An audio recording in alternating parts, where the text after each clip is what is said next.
This is part 9 of a 10-part series on why the Shohei Ohtani signing is bad for baseball. My previous blogs explained why the deferred contracts of the Los Angeles Dodgers are more detrimental to the game of baseball than steroids, binoculars, or anything Pete Rose did. This blog will finish making the case and propose a radical solution for the future. Baseball has a reputation for acting decisively to protect the integrity of the game. Look at the stories of Pete Rose and Fernando Tatis Jr. Also think Alex Rodriguez.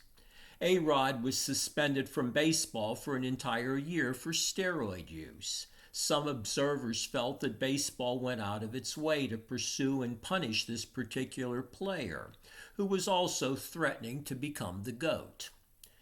The suspension prevented A-Rod from reaching a number of important career milestones, most notably the 700 home run club. Look at Barry Bonds, another player considered by many to be the GOAT.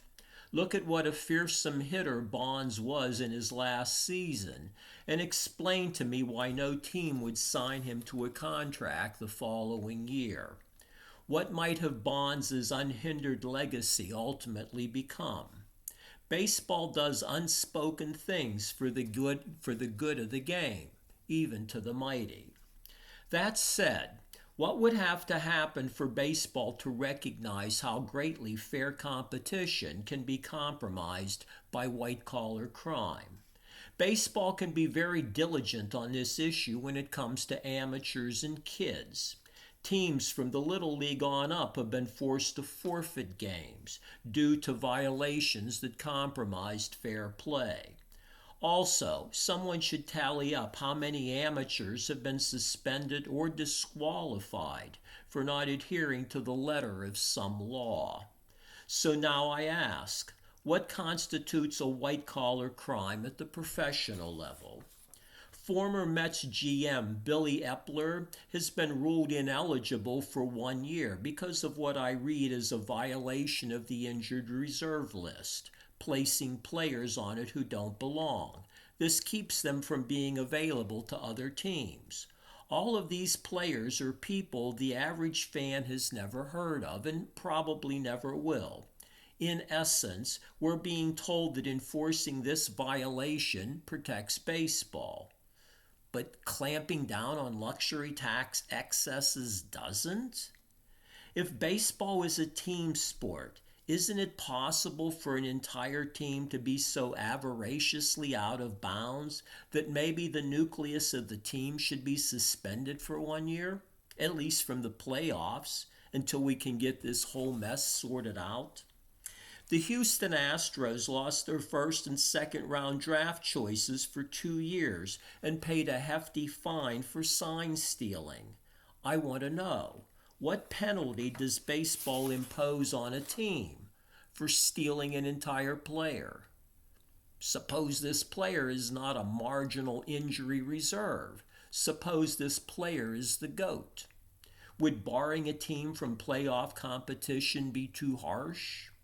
Baseball purists are upset that steroid user Barry Bonds holds the season and lifetime home run records.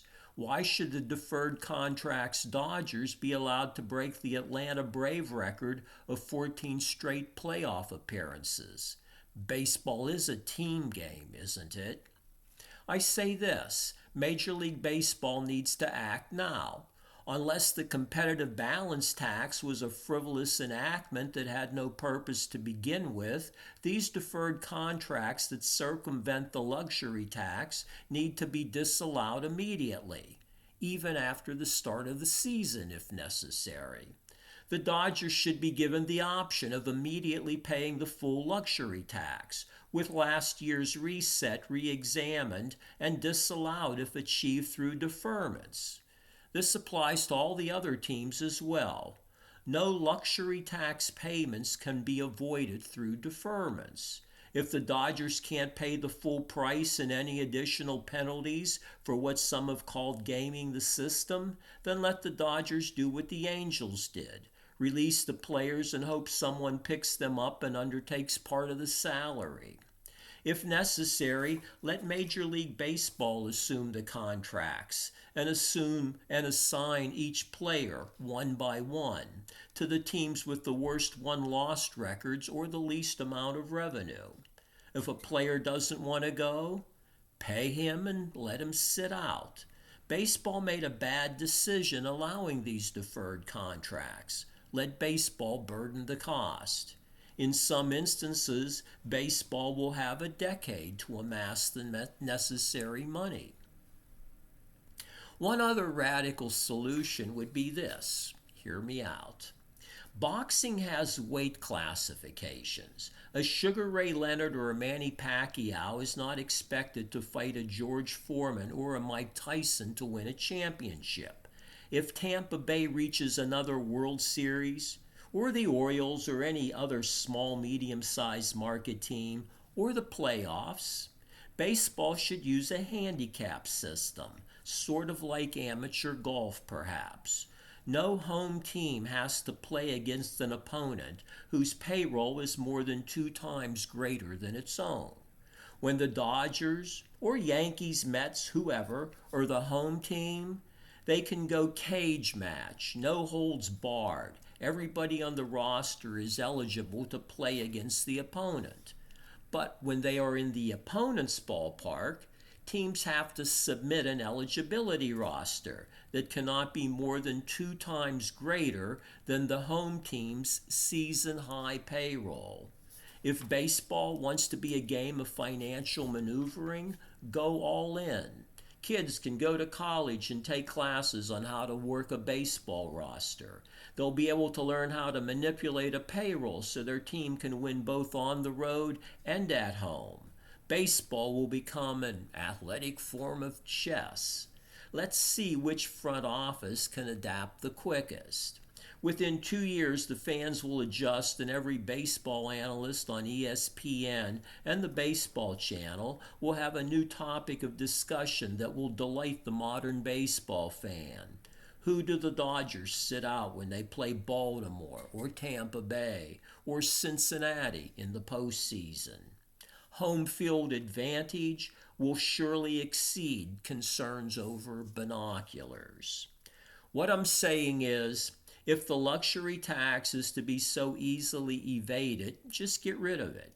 Then the decision to promote a more equal distribution of star players becomes a choice between payroll parity versus no-holds-barred fighting, which is half of the equation that so advantages the Ohtani and Freeman and Betts contingency right now.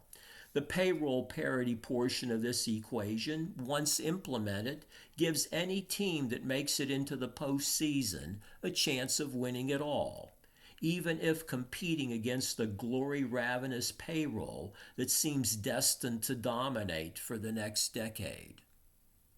Just a thought.